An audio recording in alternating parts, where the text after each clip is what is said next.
Good afternoon to all of my friends of childcare, and especially, of course, those of you that are working right now in childcare to provide services to all of our essential workers out there, and anyone that needs to still report to a workplace, or maybe those that just need to have their child in care so that that child's routine is not disrupted and they're still among friends, and that the parents' routine is not disrupted. Because what we're all learning, and what I'm hearing from even my own daughter who's homeschooling, is that this has really caused a lot of stress in homes.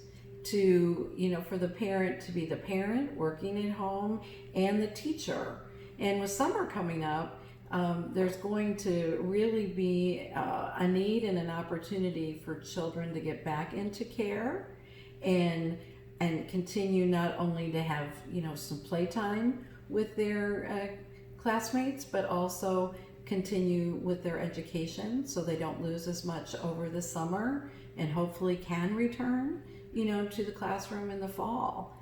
And so I have great news for a lot of people, and I really want to be sure that you know about it.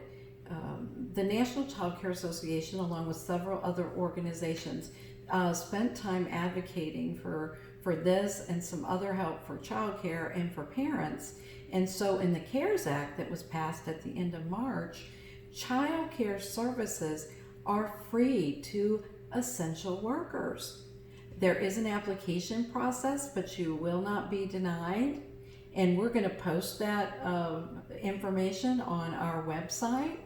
So I'm so hoping that all of you out there, when you see it in social media and see it referenced, that you'll go and look at it. And if you are a utility worker, a financial services worker, a grocery store worker, a first responder, there are so many categories that are included here where, regardless of your income, you are now eligible for a period of time during COVID to have your child care paid for, to take some of that stress off that you're feeling. Because stress comes in a variety of ways. It's not just financial. Again, it's trying to work at home while your child is at home.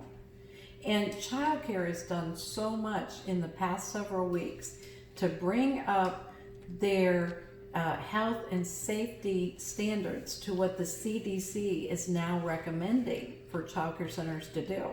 Long before the pandemic, childcare had hand washing down. We knew the 20-second routine would, keep germs from spreading. Ask any 4-year-old that attends a high-quality childcare center. They're going to be able to tell you about hand washing and singing happy birthday while they hand wash. Also, cleaning all tables and, changing tables, lunch tables, everything. After each use, they are cleaned and sanitized. But now you're talking about childcare centers reducing the number of children in a classroom so that they have more space, and can keep some social distancing, both in the classroom and on the playground. They're sanitizing things that really normally might have gotten sanitized once a week, like light switches and doorknobs. They're now doing that 3 to 4 times a day. They're taking temperatures as kids, come in. So I think you can really be confident that your child care centers, are doing what needs to be done to protect your child and you and their teachers.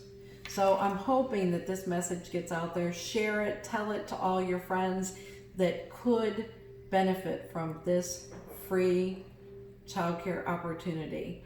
And again, a shout out to all the organizations that helped make this happen. Childcare Aware, 0 to 3, First Focus, the Early Childhood Education Consortium. And again, us at the National Child Care Association, we also were advocates for this. So use it.